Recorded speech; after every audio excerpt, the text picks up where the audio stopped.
నాకు ఇటు సమయాన్ని కలుగు చేసినటువంటి నా దేవాది దేవునికే సమస్త మహిమ ఘనత ప్రభావం చెల్లించుకుంటున్నాను. అలాగే మరి నన్ను ఎంకరేజ్ చేస్తున్నటువంటి సంఘ కాపర్లు వారికి ప్రత్యేకంగా నా వందనాలు తెలియజేస్తున్నాను. ఈ నెలల నుంచి ఒక విషయం గురించి మీ మధ్య మాట్లాడుతూ నేను వస్తున్నాను. అది మీ అందరికీ సుపరిచితమని నేను అనుకుంటున్నాను. ప్రత్యక్ష గుడారం గురించి నేను మాట్లాడుతూ, ప్రత్యక్ష గుడారం అంటే మరేదో కాదు, పాపి అయినటువంటి మానవుడు పరిశుద్ధుడైనటువంటి దేవుణ్ణి సమీపించు స్థలమే ఈ ప్రత్యక్ష గుడారము. ప్రత్యక్ష గుడారం గురించి మనం మాట్లాడుకుంటే, పాపి అయిన మానవుడు పరిశుద్ధుడైనటువంటి దేవుణ్ణి ఎప్పుడూ కూడా సమీపించలేడు. కానీ దేవాది దేవుడే అత్యున్నత సింహాసనం మీద ఆసీనుడయ్యుండి నిత్యము పరిశుద్ధుడు పరిశుద్ధుడు అని వేవేల దూతలతో కొనియాడబడుచున్నటువంటి ఆ దేవాది దేవుడే పాపి అయినటువంటి మానవుని మధ్య నివసించడానికి అలనాడే ఒక పరిశుద్ధ స్థలమును ఏర్పాటు చేయమన్నాడు. నిర్గమాకాండం 25వ అధ్యాయంలో ఆ పరిశుద్ధ స్థలమును ఏర్పాటు చేస్తే పాపి అయిన మానవుడు ఆ పరిశుద్ధ స్థలమును అనగా దేవుని సమీపించడానికి ఉపయోగకరంగా ఉంటుంది. అది ప్రత్యక్ష గుడారము. ద్వారము దగ్గర ప్రయాణం మనం మొదలు పెడితే మన ప్రయాణము ఆవరణము గుండా, బలిపీఠము గుండా, గంగాలము గుండా, పరిశుద్ధ స్థలము గుండా ఇప్పుడు మనం వచ్చింది సన్నిధి రొట్టెల బల్ల దగ్గరికి మనం వచ్చి ఉన్నాం. సన్నిధి రొట్టెల బల్ల గురించి మనం మాట్లాడుకుంటూ పరిశుద్ధ గ్రంథములో మెఫీబోషేతును ఆదరించినటువంటి దావీదు బల్ల కంటెను తన సేవకులు, తనతో పనిచేసేవారును, తన కింద ఉన్నటువంటి పనివారును తనతో సమానముగా కూర్చోండబెట్టి తన జ్ఞానమును బోధించినటువంటి సొలొమోను బల్ల కంటెను నా ప్రభువు వల్ల గొప్పదని, నా ప్రభువు వల్ల శ్రేష్టమైనదని, పాపము చే మనం సచ్చిన వారమై ఉన్నప్పుడు తన స్వరక్తమిచ్చి మనల్ని పరిశుద్ధపరచి సంపాదించి తన కుమారులుగాను కుమార్తెలుగాను వారసత్వను మనకు కలగజేసి మనందరినీ కూడా ఇటు విధంగా ఒక స్థలములో సమకూర్చి, ఎక్కడి వారమో ఎచ్చటి వారమో తెలియదు, తన రక్తంతో కడగబడిన వారముగా ఒక ప్రియమైన కుటుంబముగా, ప్రేమ కలిగిన వారముగా, ఒక సంఘముగా ఒక బల్ల దగ్గర మనల్ని సమకూర్చినటువంటి నా ప్రభువు బల్ల దావీదు బల్ల కంటేను సొలొమోను బల్ల కంటేను శ్రేష్టమైనదని మనం మాట్లాడుకున్నాం గడిచిన దినాల్లో. అటువంటి బల్లలో మనం చేయి వేయాలంటే చాలా జాగ్రత్తగా మనం ఉండాలి, పరిశుద్ధంగా ఉండాలి. అయోగ్యముగా మనం అందులో చేయి వేయడానికి వీలు లేదు అని మనం నేర్చుకున్నాం. ఒకవేళ ఆ విధంగా మనం చేయి వేస్తే దానికి తగిన శిక్షను కూడా మనం అనుభవించవలసినటువంటి అవసరం ఉన్నది. ఎవరైతే అందులో చేయి వేస్తున్నారో వారు సిలువ మరణమును, యేసు ప్రభువును మరణమును గూర్చి ప్రచురము చేయు నిమిత్తము ఈ కార్యము చేయవలసిన వారమై ఉన్నాం. ఎవరైతే చేయి వేయుచున్నారో ఆయన అంటున్నాడు కదా, వారి యందు నేనును నా యందు వారును నిలిచియుందురు. ఎప్పుడైతే దేవుడు మన యందు మనం ఆయన యందు నిలిచి ఉంటామో పాపము ఏలుబడి మన మీద ఉండదు అని నేర్చుకున్నాం.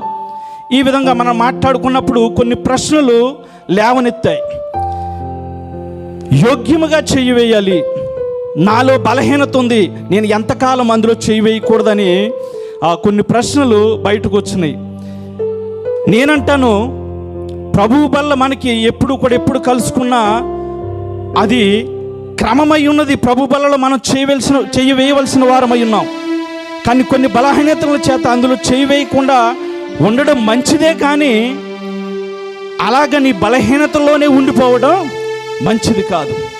నేనంటాను, మన్ను ముఖ్యమా మాణిక్యం ముఖ్యమంటే దేనిని ఎంచుకుంటాం? మనం మాణిక్యాన్ని ఎంచుకుంటాం ఖచ్చితంగా.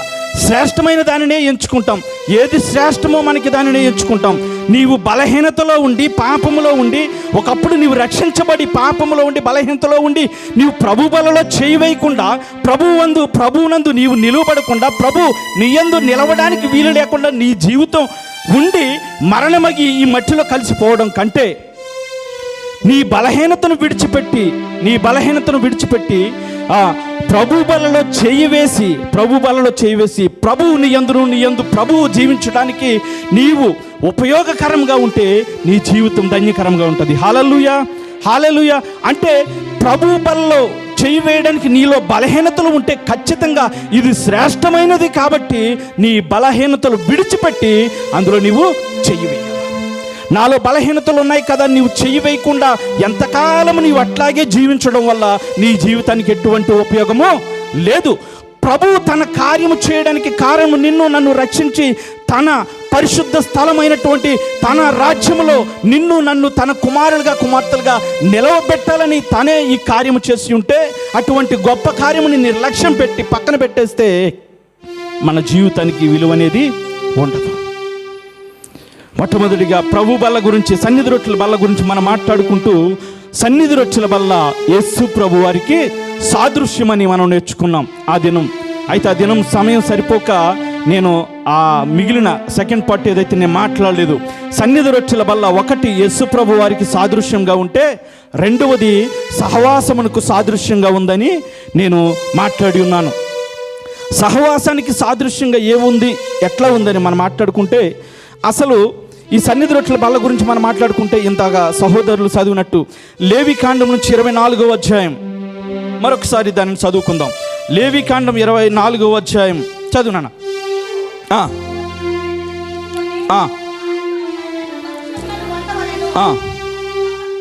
ఒక్కొక్క భక్షమున చేరు చేరు పిండి ఉండవలెను. యెహోవా సన్నిధి నిర్మలమైన బల్ల మీద ఆరేసి భక్షములు గల 2 దొంతలుగా వాటిని ఉంచవలెను. ఒక్కొక్క దొంతి మీద స్వచ్ఛమైన సాంబ్రాణి ఉండవలెను. అది యెహోవా ఎదుట మీ ఆహారమునకు జ్ఞాపకార్థమైన హోమముగా ఉండును. మొట్టమొదటిగా మనం మాట్లాడుకుంది సన్నిధి రొట్టెల బల్ల యేసు ప్రభు వారికి సాదృశ్యమని మాట్లాడుకున్నాం. రెండవదిగా సహవాసమునికి సాదృశ్యమని మాట్లాడుకున్నాం. చిన్న ప్రార్థనతో మన వాక్యంలోనికి వెళదాం. ప్రభు వైపు చూద్దాం. నేను మాట్లాడడం వల్ల మీకు ఎటువంటి ఉపయోగము ఉండదు. నా మాట వల్ల మీ జీవితాలు మార్చబడవు. కానీ నా ప్రభువే మాట్లాడితే, నా ప్రభువు మాటే మనం వినగలిగితే గనక ఖచ్చితంగా మన జీవితాలు సరిచేయబడతాయి. శ్రేష్టమైనటువంటి ఆహారం మనం భుజించగలమనేటువంటి విషయాన్ని మీకు తెలియజేస్తున్నాను.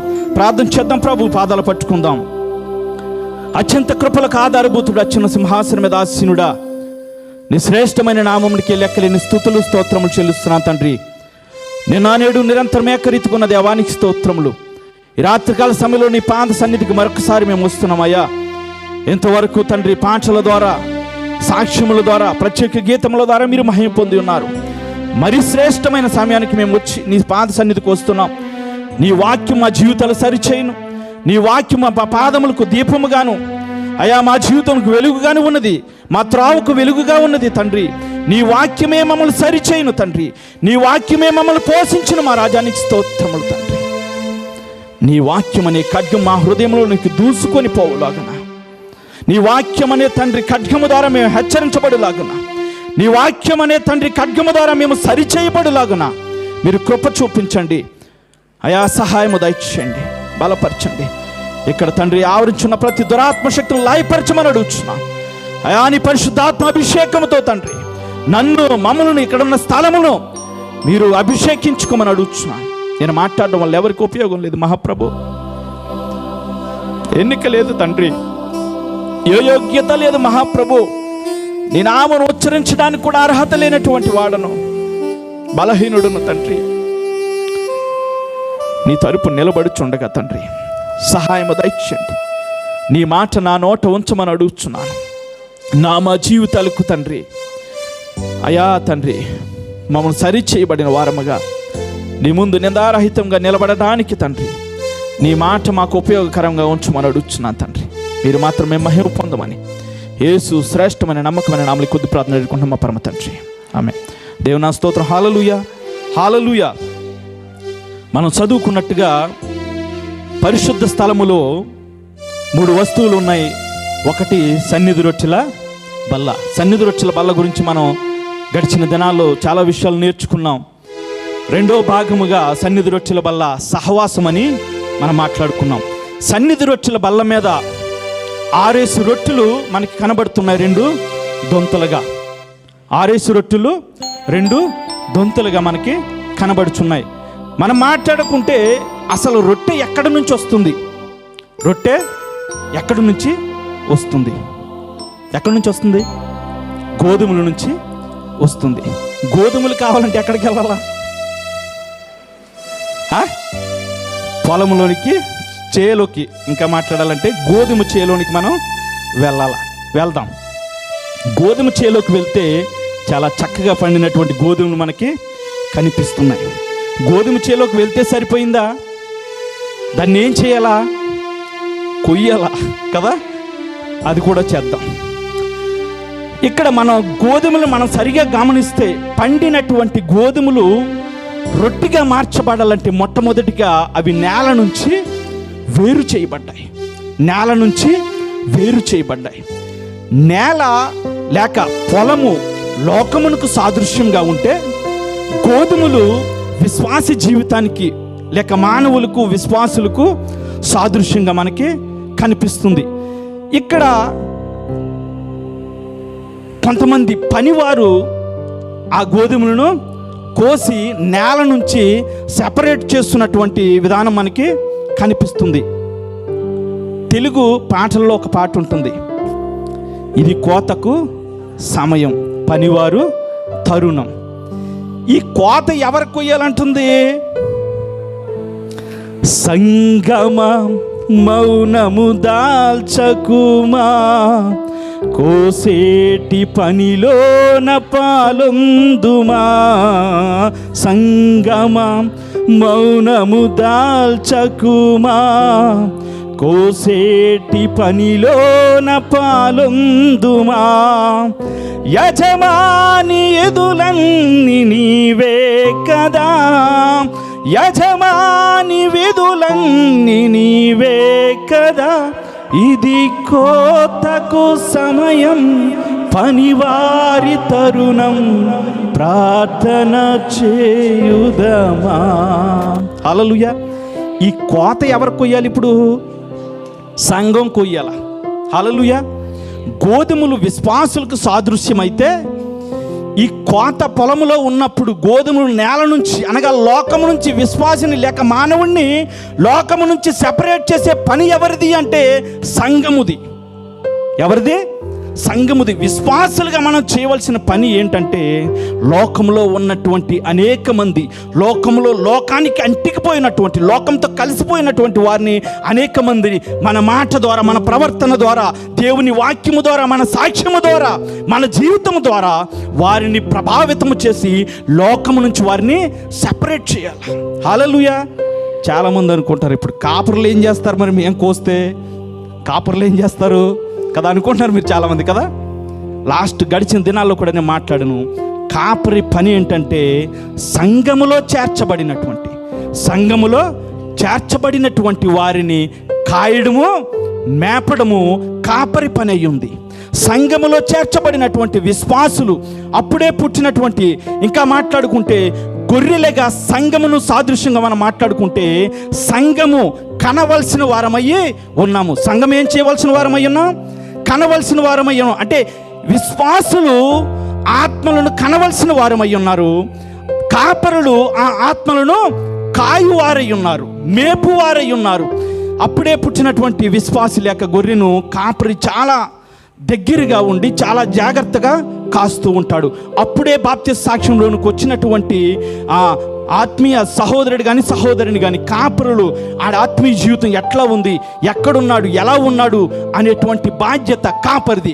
సంఘములో చేర్చబడినటువంటి మీ అందరి బాధ్యత, మనందరి బాధ్యత కూడా కాపరిది అయ్యున్నది. మనం ఎట్లా ఉన్నాం, ఆత్మీయ స్థితి మనం ఎట్లా ఉన్నాం, అవసరమైతే మనల్ని దర్శించి మన కొరకు ప్రార్థన చేసి మనల్ని సరైన మార్గంలో అవసరమైతే హెచ్చరించి సరైన మార్గంలో నడిపించవలసిన బాధ్యత కాపరిది అయ్యున్నది. అయితే సంఘములో చేర్చవలసినటువంటి బాధ్యత ఎవరిది? ఇప్పుడు సంఘముది అయ్యున్నది. మనము లోకంలోనికి వెళ్ళి మనం ఎక్కడికి వెళ్తామంటే ఆల్రెడీ సంఘములో వచ్చే వారి దగ్గరికి వెళ్తుంటాం. చాలా మంచిది కాదంటలా, కానీ వాళ్ళని దర్శించి వారి కొరకు ప్రార్థన చేయవలసిన బాధ్యత ఖచ్చితంగా కాపులదై ఉంది. మనం ఎక్కడికి వెళ్ళాలంటే లోకంలోనికి వెళ్ళాలా. లోకంలోనికి వెళ్ళి ఈ కోత అనే పనిలో మనం పాల్గొనాలి. హల్లెలూయా. ఈ కోత అనే పనిలో మనం ఎప్పుడైతే పాల్గొంటామో లోకంలో అంటికిపోయిన, లోపంతో కలిసిపోయి ఉన్నటువంటి అనేక గోధుమలు విశ్వాసులను, మానవులను మనం సెపరేట్ చేసేవారుగా ఉన్నాం. ఆ పని మనదయ్యి ఉన్నది. ఆ పని మనమే చేయాలా. కాపరులు వెళ్ళాలి, కాపరులు చేయాలనేటువంటి ఇది మైండ్లో పెట్టుకోకూడదు. ఆ బాధ్యత మనందరికీ ఇవ్వబడింది. అది ఆజ్ఞ అయి ఉన్నది. హల్లెలూయా, హల్లెలూయా. ఇప్పుడు చూస్తే ఈ కోత కోసిన తర్వాత, సెపరేట్ చేయబడినటువంటి తర్వాత ఇంకా మనం చూస్తే ఈ గోధుమలు కళ్ళెము నుండి బయటకు ఈ యొక్క గోధుమలు కోత కోసిన తర్వాత చేసేటువంటి పని ఏంటంటే అక్కడ ఏం చేస్తున్నారు? దుల్లగొడుతున్నారు. చాలాసార్లు మీరు చూసుంటారు. నేను కూడా అది నాకు అనుభవం. నేను కూడా ఆ యొక్క పరిస్థితులు గుండా వచ్చాను. నేను కూడా వ్యవసాయం చేసిన అనుభవం ఉంది కాబట్టి మేము కూడా ఇప్పుడంటే ట్రాక్టర్లు వచ్చేసినాయి. చాలా తక్కువ ఉంటే కనుక ఒక కొంచెం నేల, 2 కొంచెం నేల ఉంటే వాళ్ళు ఏం చేస్తారంటే ట్రాక్టర్ని పిలవకుండా దీన్ని కొట్టి దొల్లగొట్టదు. ఇది చాలామందికి అనుభవంగా ఉంటుంది. రైట్. ఇప్పుడు ఇక్కడ వాళ్ళు చేస్తున్నటువంటి పని ఏంటంటే బలంగా ఉన్నటువంటి ఒక వస్తువు మీద కామన్గా బండకేసు దేనికేసు కొడతారు, వీళ్ళు చక్కగా దానికేసి కొడుతున్నారు. అంటే దుబ్బు నుంచి ఇప్పుడు ఆ యొక్క గోధుమలు ఏం చేస్తున్నారు? సెపరేట్ చేస్తున్నారు, దొల్లగొడుతున్నారు. హల్లెలూయా, హల్లెలూయా. మనం మాట్లాడుకుంటే చాలాసార్లు కళ్ళములో ఈ యొక్క వ్యవసాయం చేసేటువంటి కోత కోసిన తర్వాత ఈ దుల్లగొట్టేటప్పుడు అన్నీ కూడా కళ్ళములో పడవు. కొన్ని ఎక్కడ పడతాయి? బయటకు పోతూ ఉంటాయి. కొన్ని బయటకు పోతూ ఉంటాయి. కళ్ళము సంగమునకు సాదృశ్యంగా మనం మాట్లాడుకుంటే ఈ బండ వాక్యానికి మనం సాదృశ్యంగా మనం మాట్లాడుకుంటే దైవజనుడు చాలాసార్లు ఈ వాక్యంతో హెచ్చరించి గద్దించి మాట్లాడుతుంటే ఆ వాక్యం తగిలి చాలామంది కూడా కళ్ళంలో ఉండరు. ఎక్కడుంటారు? బయటకు వెళ్ళిపోతూ ఉంటారు, బయట పడిపోతూ ఉంటారు. నాకొద్దు ఈ శ్రమ అనుకుంటారు, నాకొద్దు ఈ యొక్క బాధుడు అనుకుంటారు, నాకొద్దు ఈ వాక్యం అనుకుంటారు, నాకొద్దు ఈ పరిశుద్ధత అనుకుంటారు. లోకంలో ఉన్నటువంటి ఆనందం కొరకు చాలామంది బయటకు వెళ్ళిపోతూ ఉంటారు. రైట్. ఇలా కొట్టిన తర్వాత కళ్ళములో ఉన్నటువంటి ఈ ధాన్యమును లేక ఈ గోధుమలను చేసేటువంటి పని ఏంటంటే తర్వాత ఆ వ్యవసాయం చేసేటువంటి వ్యక్తి ఏం చేస్తున్నాడు? ఎగరబోతున్నారు కదా, ఎగరబోస్తున్నారు. ఈ ఎగరబోయడం వల్ల జరిగేటువంటి క్రమం ఏంటి? అందులో ఉన్నటువంటి పొట్టు సెపరేట్ చేయబడుతుంది. శ్రేష్టమైనటువంటి గోధుమలు ఏవైతే ఉన్నాయో అవి మాత్రమే మనకి దొరుకుతాయి. పొట్టు ఏదైతే ఉందో అందులో ఉన్న వేస్ట్ అంతా కూడా ఆ గాలి ద్వారా బయటికి పోతూ ఉంటుంది. ఇదంతా మనకి తెలిసిందే. ఎప్పుడైతే మనం ఇంకా మాట్లాడుకుంటే 2014లో చాలా అత్యధిక మెజార్టీతో బీజేపీ ప్రభుత్వం అధికారంలోకి వచ్చింది. మీకు ఎంతమంది గుర్తుందో లేదో నాకు తెలియదు, కానీ బీజేపీ ప్రభుత్వం 2014లో చాలా అత్యధికమైనటువంటి మెజార్టీతో అధికారంలో సీట్లో కూర్చుంటే వారు తీసుకొచ్చినటువంటి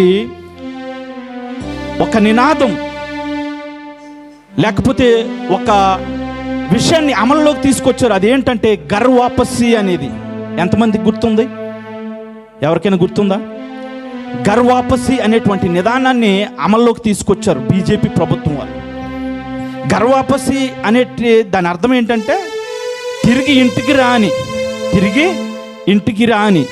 ఎవరైతే క్రైస్తవులుగా హిందువులుగా ఉండి క్రైస్తవులుగా మార్చారో, క్రైస్తవులుగా క్రీస్తును వెంబడించడానికి ముందుకొచ్చారో, క్రీస్తును అంగీకరించారో, లేకపోతే లోకంలో ఉన్నది అది సరైంది కాదు అసత్యమని సత్యంలోనికి వచ్చారో, యేసు ప్రభుని వెంబడించారో, వీళ్ళందరూ కూడా ఇప్పుడు ఎక్కడికి రావాలి? మరలా ఎక్కడి నుంచి అయితే వచ్చారు అనగా హిందూ బ్యాక్గ్రౌండ్ నుంచి వచ్చారు, హైందవ్యం నుంచి వచ్చారు, మరలా వాళ్ళు అక్కడికే రావాలా. గర్వాపసి అంటే వాళ్ళు ఒకవేళ రాకపోతే వాళ్ళని నానా చిత్రహింసలు పెట్టి, నానా భయాలకు గురి చేసి, వాళ్ళకి రావాల్సినటువంటి రేషన్ అంతా ఆఫ్ చేసి, అవసరమైతే వాళ్ళ ఇళ్లల్లో దూరి భయంకరంగా వారిని చిత్రహింసలు పెడితే వారు భరించలేక ఎక్కడికి వచ్చేసారు? ఇప్పుడు గర్వాపసి వచ్చేసారు. ఎందుకు ఈ విషయం గుర్తు చేస్తున్నానంటే ఎప్పుడైతే ఈ యొక్క ఆ చేట పట్టుకున్నటువంటి వ్యక్తి ఎగరబోస్తున్నాడో శ్రేష్టమైనటువంటి గోధుమలు మాత్రం అక్కడ ఉంటాయి. పొట్టంతా ఎక్కడికి వెళ్తుంది? బయటికి పోతుంది. ఈ గర్వాపసిలో జరిగినది అదే. నేనంటాను, నీవు నిజమైన క్రైస్తవుడు అయితే, నీవు నిజంగా విశ్వాసములో ఉంటే గనక, నీవు క్రీస్తుని వెంబడించేవాడుగా ఉంటే గనక, నీవు నిజముగా క్రీస్తుని అంగీకరించిన వాడుగా నీవు ఉంటే గనక నీవెక్కడ ఉంటావు? ఎక్కడైతే అంగీకరించావు, ఏదైతే సత్యమని తెలుసుకున్నావో దానినే నీవు కలిగి ఉంటావు. కానీ చాలామంది భయపడి నార్త్ ఇండియాలో చాలామంది కూడా వెనుకకు వెళ్ళిపోయారు. పరిశుద్ధ గ్రంథంలో మత్తయి సువార్త 3:12 అలాగే లూకా సువార్త 3:17 ఒక వ్యక్తి కనిపిస్తాడు మనకి. సమాజమును సరిచేస్తూ, సమాజమును హెచ్చరిస్తూ, సమాజమును సరైన మార్గంలో నడిపిస్తూ, వారందరికీ కూడా బాప్తిసం ఇచ్చుచు సన్మార్గంలో నడిపిస్తుంటే, అక్కడ ఉన్నటువంటి కొంతమంది వ్యక్తులు ఆయన గురించి అంటున్నారు కదా హృదయంలో, ఈయన క్రీస్తే కదా అని వారు మాట్లాడుకుంటుంటే, ఆ వ్యక్తి అంటున్నాడు కదా, బాప్తిసం ఇచ్చు యోహాను మాట్లాడుతూ ఒక మాట అంటున్నాడు,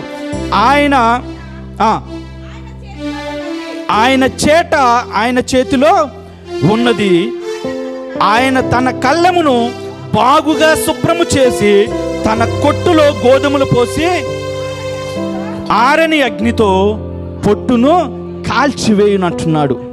ప్రియమైన దేవుని సంగమా, ప్రియమైన విశ్వాస సమూహమా, దేవుని యొక్క వాక్యం చాలా క్లియర్గా సెలవిస్తుంది. ఆయన చేతిలో ఉంది. ఆయన చేట ఎక్కడుంది? ఆయన చేతిలో ఉంది. ఎప్పుడైతే ఆయన విసురుతున్నాడో, ఎగరవేస్తున్నాడో, శ్రేష్టమైనటువంటి గోధుమలు మాత్రమే అక్కడ ఉంటాయి. శ్రేష్టమైనటువంటి విశ్వాసులు మాత్రమే, నిజమైన విశ్వాసులు మాత్రమే శ్రమ వచ్చినా, బాధ వచ్చినా, హింస వచ్చినా మీరు నిలబడతారు. బీజేపీ ప్రభుత్వాన్ని కూడా ఏర్పాటు చేసింది నా ప్రభువే.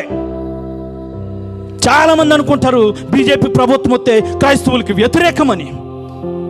దేవుని చిత్తము లేనిదే ఏ అధికారి కూడా తన సింహాసనం మీద కూర్చోవడానికి అధికారం లేదు. ఎవరినైనా కూడా నా ప్రభు చిత్తము చొప్పున వారు కూర్చుండబెడతాడు. హల్లెలూయా. ఆయన కూర్చుండబెట్టాడు. వారి ద్వారా ఏం చేస్తున్నాడు? ఎగరవేస్తున్నాడు. ఆయన చేతిలో ఉన్నది. శ్రేష్టమైనటువంటి గోధుమలు మాత్రమే అక్కడ ఉంటాయి. శ్రేష్టమైనటువంటి విశ్వాసంలో మీరుంటే గనక, నిజమైన విశ్వాసంలో మీరుంటే గనక, నిజమైన భక్తిపరులుగా మీరుంటే గనక, ఆయన స్వస్థతలు కాదు, ఆయన చేసిన కార్యమును ఎరిగి మీరు ముందుకు వస్తే గనక ఖచ్చితంగా శ్రమలో మీరు నిలబడేవారుగా ఉన్నారు. హల్లెలూయా, హల్లెలూయా. ఆయన శ్రేష్టమైనటువంటి గోధుమలను కొట్టులో వేస్తున్నాడు. ధూళిని ఏం చేస్తున్నాడు? దహించి వేస్తున్నాడు. హల్లెలూయా, హల్లెలూయా. కొన్నిసార్లు మన జీవితంలో ఈ అనుభవాలు మన గుండా మనం వెళ్తున్నప్పుడు, ఈ అనుభవాలు గుండా మనం వెళ్తున్నప్పుడు ఖచ్చితంగా మనము నమ్మిన దానిని గట్టిగా మనం పట్టుకోవాలా. ఇప్పుడు గోధుమలు పొట్టు నుంచి ఏం చేయబడ్డాయి? సెపరేట్ చేయబడిన తర్వాత అవి మనం చేసే పని ఏంటంటే, ఇది అయిపోయింది ఏందన్నా, సెపరేట్ చేసిన తర్వాత గోధుమలు ఏం చేయబడతాయి అంటే నలపబడతాయి. విరగగొట్టబడతాయి. ఇంకా మనం చూస్తే గనక పిండి చేయబడతాయి. హల్లెలూయా, హల్లెలూయా. గోధుమలు నలగగొట్టబడతాయి, విరగగొట్టబడతాయి. ఎప్పుడైతే మన విశ్వాస జీవితంలో మనము నలగగొట్టబడతామో, చాలాసార్లు ఈ శ్రమ నాకెందుకు, ఈ కష్టము నాకెందుకు మనం అనుకుంటాం. కానీ దేవుని యొక్క వాక్యం సెలవిస్తుంది కదా, కీర్తనా భక్తుడు 51:17 అంటాడు కదా, విరిగి నలిగిన మనసే దేవునికి ఇష్టమైనటువంటి బలి.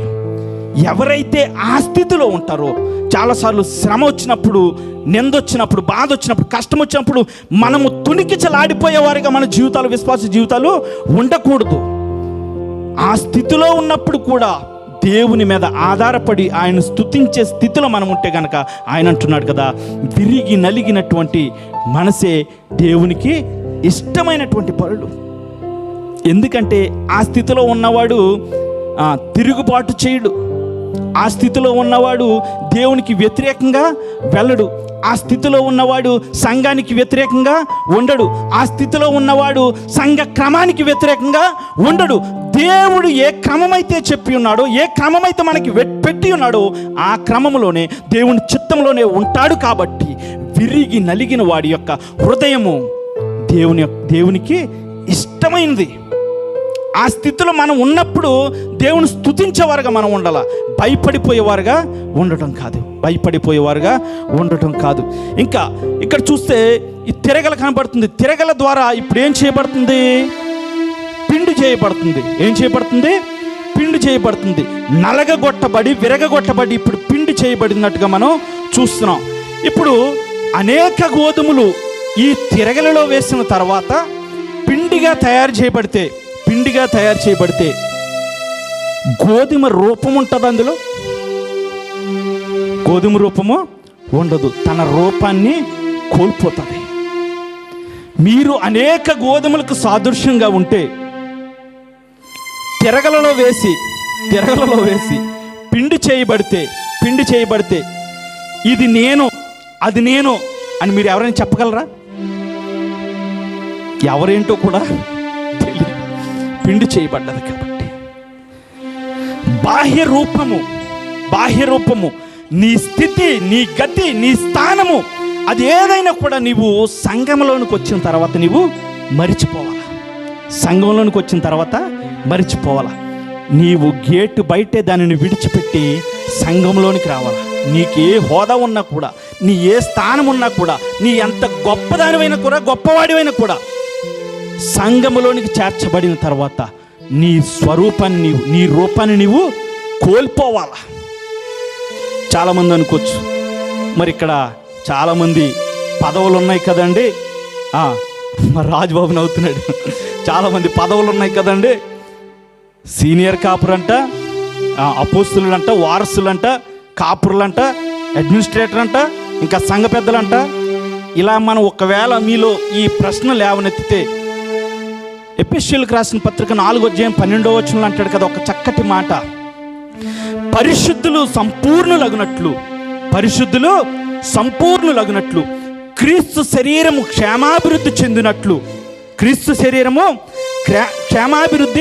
చెందినట్లు పరిచర్య ధర్మము జరుగుట కొరకు ఏం చేయాలా? 3 విషయాలు చెప్పాడు ఇక్కడ. పరిశుద్ధులు సంపూర్ణులవ్వాలా. 2, క్రీస్తు శరీరము క్షేమాభివృద్ధి చెందాల, సంఘము క్షేమాభివృద్ధి చెందాల.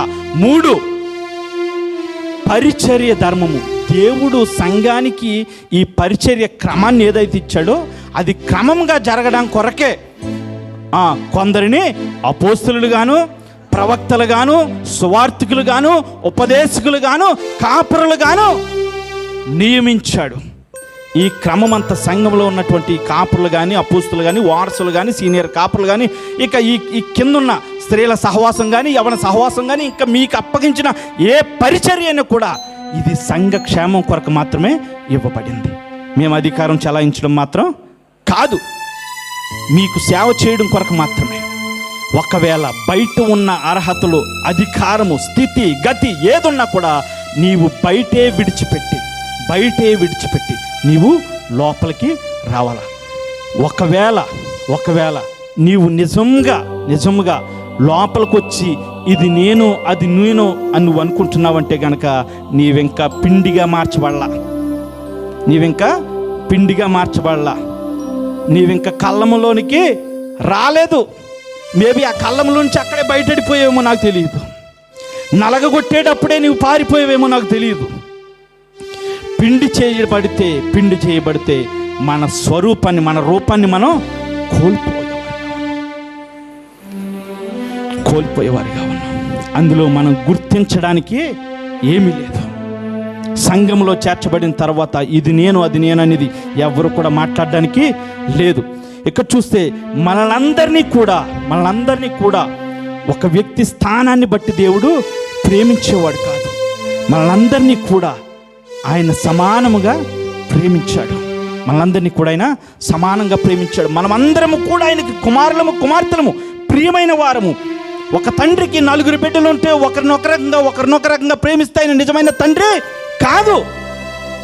కానీ నా పరమ తండ్రి మనందరినీ కూడా ఒకే రకంగా ప్రేమించేవాడు.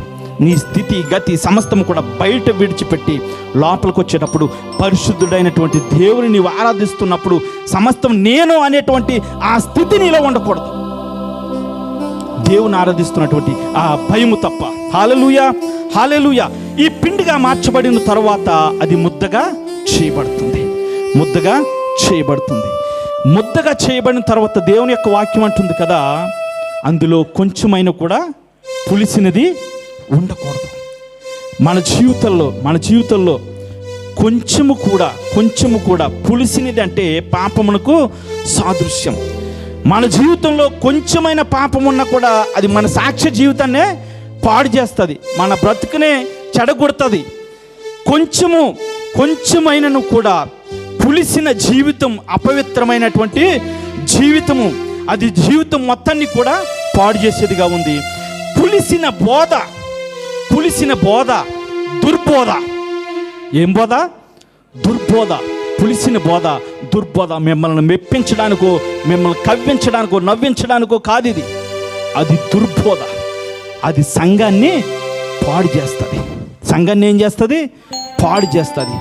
సంఘములో ఈ పిండిలో ఈ ముద్దలో పులిసినది కొంచెమున్నా కూడా ఏం చేస్తుంది? ఇప్పుడు ముద్దంతటిని కూడా పాడు చేస్తుంది. అందుకని అంటాడు కదా గలతీయులకు రాసిన పత్రిక 5వ అధ్యాయం 9వ వచనంలో, పులిసిన పిండి కొంచెమైనను కూడా ముద్దంతా కూడా ఏం చేయబడుతుంది? పులి చేయని ముద్దంతటిని కూడా, మన జీవితం అంతటిని కూడా, మన సంఘం అంతటిని కూడా అది పాడు చేసేదిగా ఉంది. ఈ ముద్దలో ఇప్పుడు పులిసినది లేకుండా చూసుకోవాలా. ముద్ద ఇప్పుడు దేనిగా మార్చబడాలంటే రొట్టిగా మార్చబడాలి. హల్లెలూయా. సన్నిధి రొట్టెల బల్ల మీద ఉన్నటువంటి రొట్టె ఎక్కడి నుంచి ఎక్కడికి వచ్చిందంటే, లోకంలో ఉన్నటువంటి పొలములో ఉన్నటువంటి ఆ ధాన్యం, ఆ గోధుమలు పొలము నుంచి వేరు చేయబడి, నలగగొట్టబడి, విరగగొట్టబడి, దుల్లగొట్టబడి, ఇంకా తిరగలిలో పిండిగా చేయబడి, ముద్దగా చేయబడి, తర్వాత అది ఏం చేయబడింది? రొట్టిగా మార్చబడింది. ఇంత ప్రాసెస్లో మనం ఎక్కడున్నామనేది మనమే ప్రశ్నించుకోవాలి. లోకంలో ఉండిపోయి ఇంకా కొయ్యబడలేదా? కొయ్యబడిన తర్వాత నా దేవుడు బండకేసి కొడుతుంటే కళ్ళములో పడకుండా బయటపడే ఉన్నామా? కళ్ళములో ఉన్నామా? కళ్ళములో ఉన్న తర్వాత నలగగొట్టబడుతుంటే దాన్ని ఓర్చుకునేవారుగా ఉన్నామా? బయటపడిపోయామా? ఇంకా పిండి చేయబడడానికి కూడా ఇష్టపడకుండా ఇంకా పులిసిన పిండి మనలో ఉండే విధంగా మన జీవితాలు ఉంటే రొట్టె ఇప్పుడు రొట్టిగా మార్చబడదు. రొట్టెంతా కూడా పాడు చేయబడుతుంది. మన జీవితాలు విశ్వాస జీవితం లోకం నుంచి వేరు చేయబడి ప్రభు సన్నిధిలో నీవు నేను కూడా ఒక రొట్టిగా మార్చబడాలా. హల్లెలూయా, హల్లెలూయా. ఒక రొట్టిగా మార్చబడాలా. రొట్టిగా మార్చబడాలంటే నీ స్వరూపాన్ని నువ్వు కోల్పోవాలా, నీ స్థితిని మర్చిపోవాలా.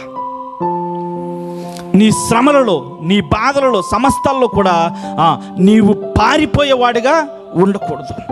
ఎగరబోస్తే అవతలకి పోయేవారుగా మనం ఉండకూడదు. నిలబడాలా. నిజ దేవుణ్ణి ఆరాధిస్తున్నటువంటి మనం, ఆయన ఎరిగిన, ఆయన సత్యముని తెలుసుకున్నటువంటి మనమే నిలబడకపోతే ఇంకా మనము కోసే పనిలో ఎప్పుడు మనం పాల్గొంటాం? ఈ స్థితిని ఖచ్చితంగా మనం అనుభవించాలి. ఇక్కడ చూస్తే పొలములో ఉన్నటువంటి గోధుమలు రొట్టెగా మార్చబడ్డాయి. అనేక గోధుమలు నలగగొట్టబడి, విరగగొట్టబడి, పిండి చేయబడి రొట్టెగా మార్చబడినట్టుగా మనం చూస్తున్నాం. వేరు గోధుమలు, ఒక్క గోధుమ కాదు, వేరు గోధుమలు, అనేక గోధుమలు కలిసి పిండిగా మార్చబడి రొట్టెగా మార్చబడింది. హల్లెలూయా, హల్లెలూయా. ఒక్క రొట్టెలో అనేక గోధుమలు ఉన్నాయి. మీరు గమనించాలా, ఒక్క రొట్టెలో అనేక గోధుమలు ఉన్నాయి. ఒక్క రొట్టెలో మనమందరము కూడా కలిసి ఉన్నాం. మనమందరము కూడా ఒకే రొట్టెలో కలిసి ఉన్నాం. ఇంకా చూస్తే కనుక వేరుగా గోధుమలు ఉన్నటువంటి మనమందరం కూడా ఒక్క దాంట్లో మనం చేర్చబడ్డాం, అనగా సహవాసములో చేర్చబడ్డాం. ఎక్కడ చేర్చబడ్డాం? సహవాసములో చేర్చబడ్డాం. రొట్టె యేసు ప్రభు సన్నిధి రొట్టెల వల్ల యేసు ప్రభు వారికి సాదృశ్యమని మాట్లాడుకున్నాం. 2 సన్నిధి రొట్టెల వల్ల సహవాసానికి సాదృశ్యం. లోకంలో ఉన్నటువంటి మనం ఇప్పుడు ఎక్కడికి చేర్చబడ్డామంటే స్టెప్ బై స్టెప్ క్రమముగా మనం రొట్టెలోనికి చేర్చబడ్డాం. ఎక్కడ వారమో ఎచ్చటి వారమో, ఏ స్థితి అయినా కూడా, ఏ పరిస్థితి అయినా కూడా ప్రభువుని అంగీకరించిన వారుగా ఇప్పుడు రొట్టెలోనికి మనము చేర్చబడ్డాం. రొట్టెగా మార్చబడిన తరువాత ఇది నేను అది నేను అని చెప్పుకోవడానికి ఎంత మాత్రము వీలు లేదు.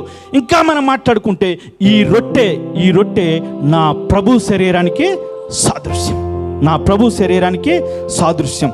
రొట్టెలో మనం చేర్చబడ్డాం. అనేక గోధుమలుగా ఉన్నటువంటి మనం రొట్టెలో చేర్చబడ్డాం. ఈ రొట్టె నా ప్రభు శరీరానికి సాదృశ్యంగా ఉంది, నా ప్రభు శరీరానికి సాదృశ్యంగా ఉంది. ప్రభు శరీరములో నీవు నేను మనమందరము కూడా అనేక అవయములుగా ఉన్నాం. ఎట్లా ఉన్నాం? అనేక అవయవములుగా ఉన్నాం. ఒకరి కన్నైతే, ఒకరి కాలైతే, ఒకరికి చెవైతే, ఒకరి మొండమైతే, ఇలా అనేక విధాలుగా మన పాత్ర ఉన్నది. ఎవరు బద్దగించినా, ఎవరు నిర్లక్ష్యం చేసినా అంటున్నాడు కదా, క్రీస్తు శరీరము క్షేమాభివృద్ధి చెందినట్లు. ఏం చెందాలా?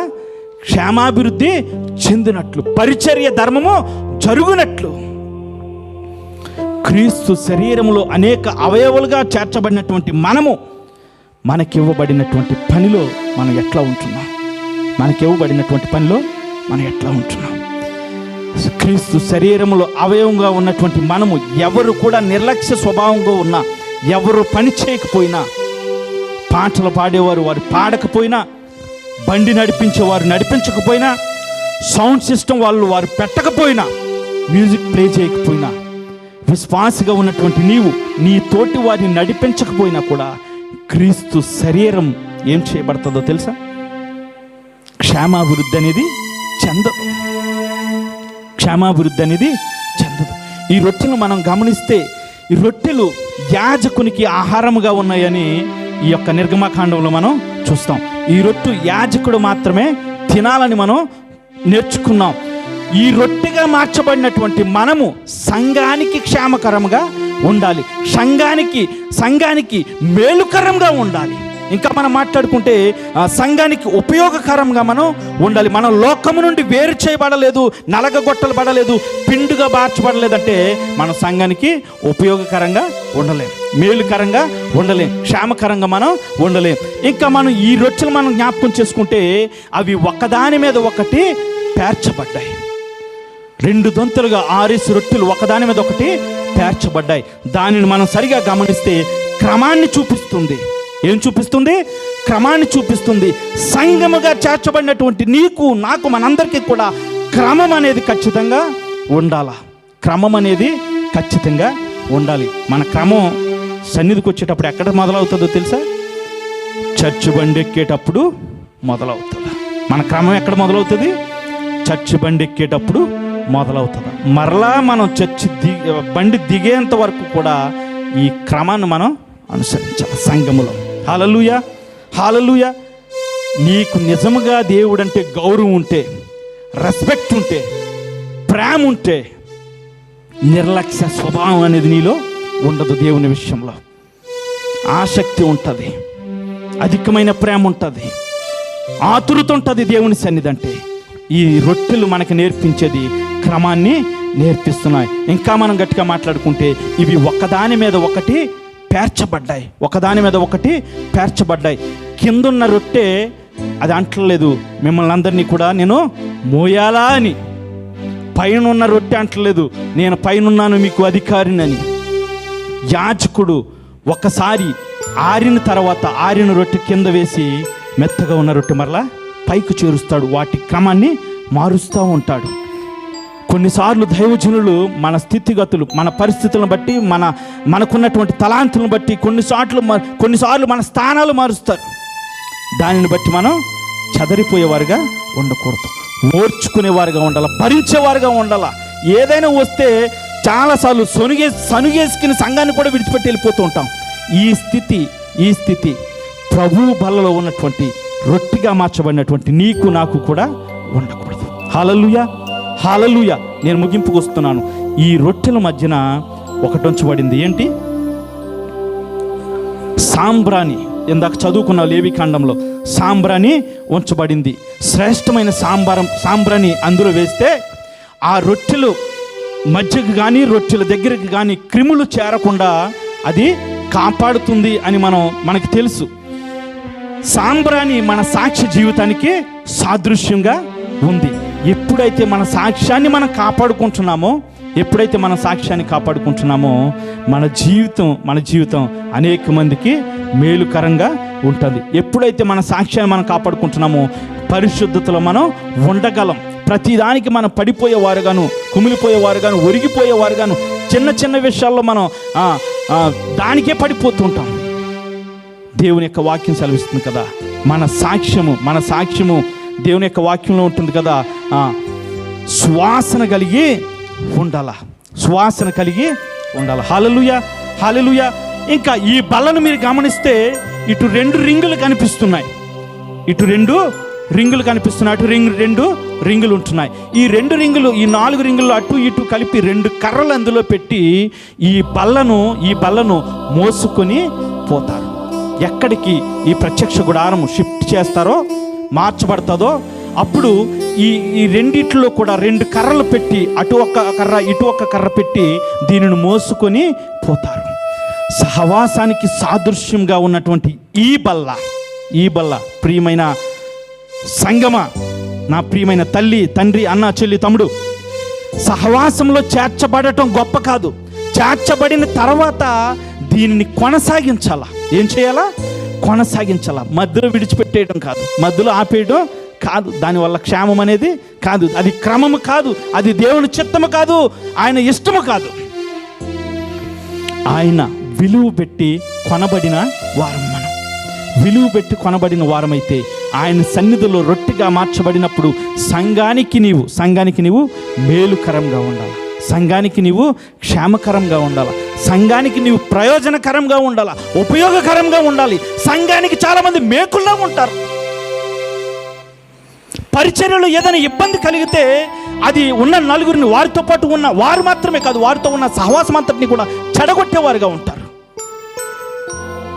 సమస్యను చాలాసార్లు కాంపర్ల దగ్గరికి తీసుకొచ్చి పరిష్కరించుకోరు. వాళ్ళే కొట్టిమిట్టాడిపోయి సంఘానికే ఒక మేకుల ముళ్ళులా తయారవుతూ ఉంటారు. ఇది క్రైస్తవ బిడ్డలుగా నీకు నాకు కూడా సరి అయినది కాదు. గోధుమ ఓర్చుకున్నట్టుగా నలగగొట్టబడాలా, విరగగొట్టబడాలా, పిండి చేయబడాలా, నీ రూపాన్ని నువ్వు కోల్పోవాలా. అటువంటి స్థితిలో నువ్వు ఇంకా లేదు అంటే గనక, నీలో ఇంకా ఈ యొక్క సంఘానికి ఇబ్బందికరంగా నేను ఉంటున్నామంటే గనక నీవు ఇంకా రొట్టెల్లోనికి నీవు చేర్చబడలేదు, నీవు ఇంకా పిండిగా నీవు మార్చబడలేదు, యాజకునికి ఆహారంగా నీవు మార్చబడలేవు. దేవుని యొక్క వాక్యం సెలవిస్తుంది కదా, నీవు నేను కూడా దేవునికి ఉపయోగకరంగా ఉండాలి. అటువంటి స్థితి నీకు నాకు మనందరికీ దేవుడు దయచేయనుగాక. ప్రార్థన చేసుకుందాం. ఒకవేళ అటువంటి లోపాలు మనలో ఉంటే, అటువంటి స్థితులు మనకు ఉంటే, అటువంటి ఏలుబడి చేసేటువంటి విధానం మనలో ఉంటే గనక, అటువంటి ఎదుటివారికి ఇబ్బందికరమైనటువంటి పరిస్థితులు మనం ఉంటే గనక, దేవునికి మహిమ తెచ్చేవారుగా మనం ఉందాం, సంఘానికి మేలుకరంగా మనం ఉందాం, సంఘానికి మనం ఉపయోగకరంగా ఉందాం. మనలో ఉన్న లోపాలను సరిచేసుకుందాం. నీవు లోకంలోనే ఉండిపోవడం దేవుని ఇష్టం కాదు, దేవుని చిత్తం కాదు. లోకం నుంచి నీవు వేరు చేయబడాలా, నీవు కోయబడాలా, నీవు నలగగొట్టబడాలా, పిండి చేయబడాలా, నీవు రొట్టెగా మార్చబడాలా. సంఘానికి నీవు ఉపయోగకరంగా ఉండాలనేది దేవుని చిత్తం. నా దేవానికి స్తోత్రములు తండ్రి, నా ప్రభువానికి స్తోత్రములు రాజా. నీ శరీరానికే నేను ఇబ్బందికరంగా ఉంటున్నానేమో, నీ శరీరాన్నే నేను క్షేమను ఇవ్వకుండా ఉంటున్నానేమో. దయతో క్షమించు తండ్రి, దయతో కృప చూపించమయ్యా, దయతో బలపరచండి తండ్రి. నాలో ఉన్న లోపాలను సరి చేసుకోవడానికి సహాయము దయచేయండి అయా తండ్రి. కాపురులకు ఉపయోగకరంగా, సంఘానికి ఉపయోగకరముగా, ఆరాధనకు ఉపయోగకరంగా ఉండడానికి, అనేక మందిని సన్నిధిలో నడిపించేవారుగా ఉండడానికి కృప చూపించమని అడుగుతున్నాను.